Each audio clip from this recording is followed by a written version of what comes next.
Good morning. तर आज मी इथे करते सांडगे। चणा डाळ आणि मूग डाळ एक एक वाटी आपण रात्रभर मी भिजवून ठेवले होते। सकाळी उठून ते छान भरड दळून घेतलंय मिक्सरवर। त्याच्यामध्ये धणे जिरे पूड घातली आहे, तिखट घातलंय, थोडीशी हळद घातली रंगवण्यापुरती, हिंग घातलं आणि मीठ घातलंय आणि मस्त आपण त्याचे सांडगे तोडून घेतोय। उन्हाळ्याचा वाळवणाचा पहिला पदार्थ करतेय मी आणि फर्स्ट टाइम ट्राय करते। स्वतः बघूयात कसे होत आहेत। 3-4 दिवस खणखणीत उन्हात त्याला वाळवायचं आणि वर्षभर स्टोअर करून ठेवायचं, जेणेकरून जेव्हा केव्हा तुम्हाला ह्याला भाजी करायची वाटेल तेव्हा तुम्ही याची नक्कीच भाजी करू शकता।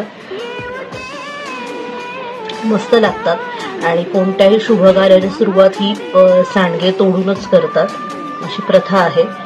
त्यामुळे मुहूर्ताचे वडे असंही त्याला संबोधलं जातं। 1 वाटी चणा डाळ, 1 वाटी मूग डाळ याप्रमाणे डाळ घेतल्या। मिश्र डाळींचे वडे सुद्धा करू शकतात, परंतु मी इथे फर्स्ट टाइम करते सो सिंपल रेसिपी केली। 1 वाटी चणा डाळ आणि 1 वाटी मूग डाळ आणि धणे जिरे पूड घातल्याने ना मस्त स्वाद आलाय त्याला। आणि खणखणीत उन्हात 3 ते 4 दिवस चांगले वाळवायचे हे, जेणेकरून मस्त आतपर्यंत वाळले जातात।